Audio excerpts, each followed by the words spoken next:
The things that we'll be pushing for are things that have been outlined. But number one on that list is the reinstating of campaign finance limits. We believe that comprehensive ethics reform has to include the reinstatement of campaign finance limits. You look about what the people of Missouri wanted. In the 90s, they voted about 75% that they wanted limits. Now in the state of Missouri, it's perfectly okay to give a candidate for state representative a $100,000 donation, where you can't give a candidate for the President of the United States. That has a limit.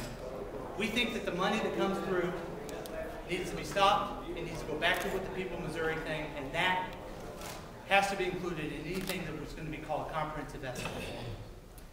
And finally, we're going to be very well aware of this.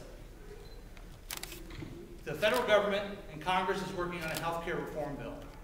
We have been the champions of increasing access to health care for years.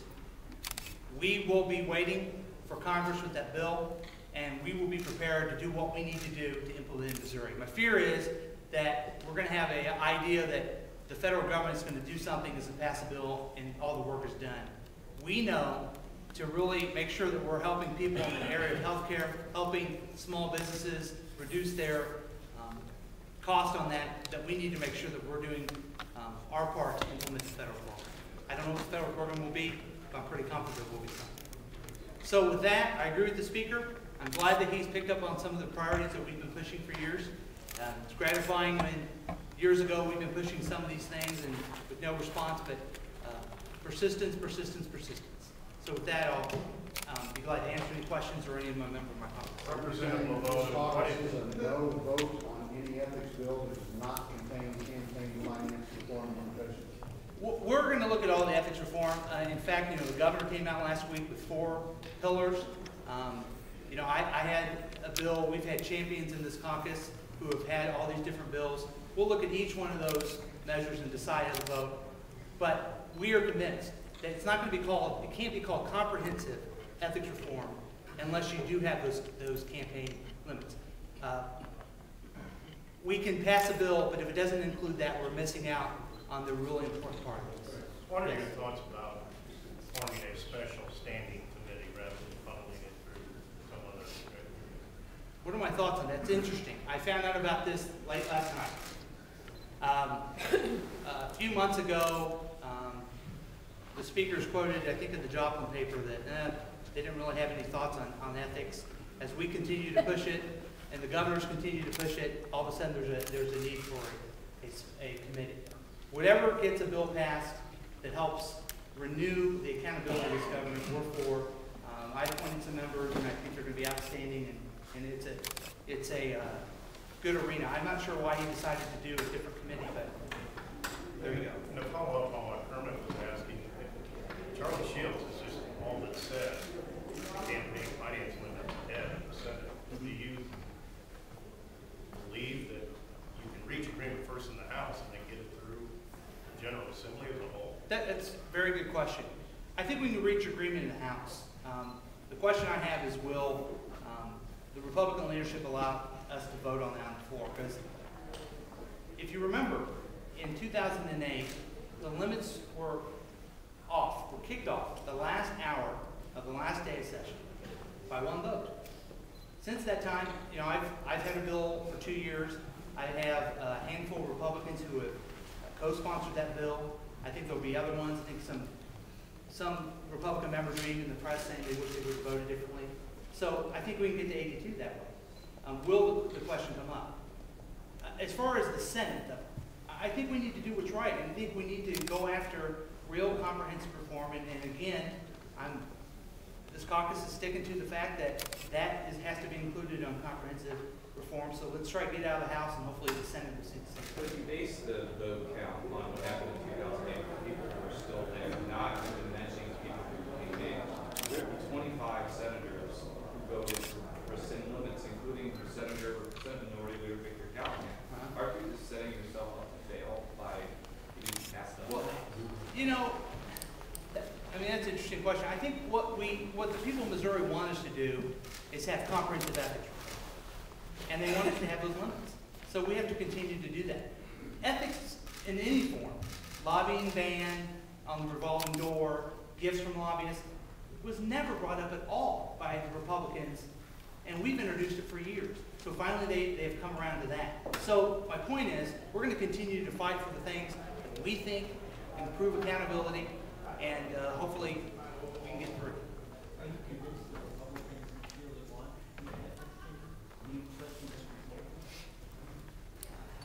You know, I don't. Yeah, I don't question this. I don't question their sincerity. I do question their method, and I just think that the fact that you have unlimited campaign donation up to $100,000 is one I saw. It just is the wrong message to send to the people of Missouri who want limits. And I think if we're really going to be saying that we want comprehensive reform, we have to.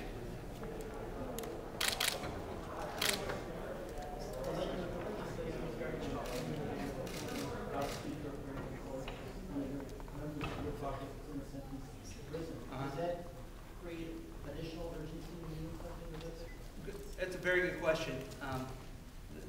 The former members who are having legal troubles today,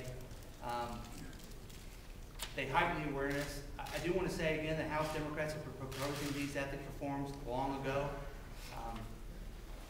And with that said, I am simply embarrassed by members of my caucus who betrayed the trust of the public. It sends the wrong message. And that's why I think we need to be even more vigilant to renew that accountability and continue to push for those things that bring comprehensive ethics reform. That's why we need to do it. Now, those things had nothing to do with the Capitol, but the perception's there, and we care about what the people of Missouri think. The House GOP plans to actively oppose the cap-and-trade legislation in Washington. Does the House Democrats have a position on that, or will we be doing anything in response to the House GOP's actions?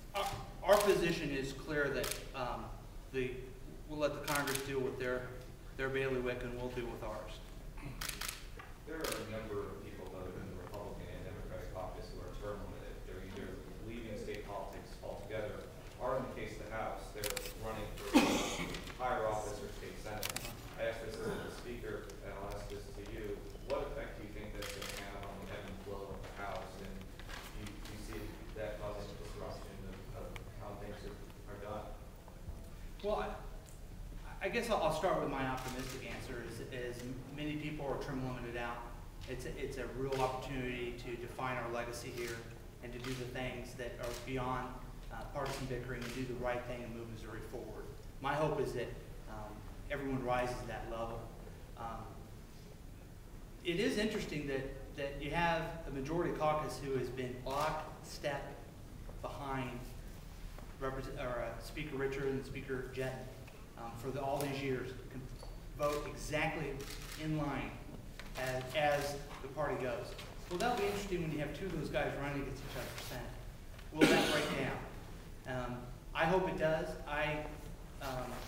To my chagrin sometimes, members of the Democratic Party in this House are very independent, and they vote their district, and I would like to see some of the Republicans do more of that, and maybe their competition will help them do that. Did you make Representative Lampe the ranking member on budget to provide a more strident counterpoint to the Republican view of the budget, or what was your thinking? Well, we just kind of juggled around some things. I asked Representative Kelly to be on the Judiciary Committee, some of the issues, and there's no greater expert in some of the things that will be happening. And if I could, I would duplicate Chris Kelly so we had a whole bunch of him around here because of his knowledge, but we can't, so they're so different responsibilities. I asked Representative Lampe to be the ranking member to help educate our caucus through this difficult budget cycle, make sure that we're informed, and lead that. As far as strident, I think, is she here? Am I talking to her?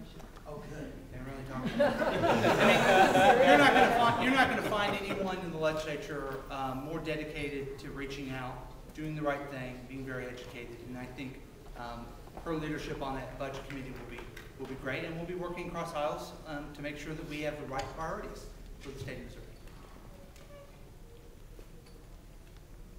Anything else? All right, stay warm. Thank you.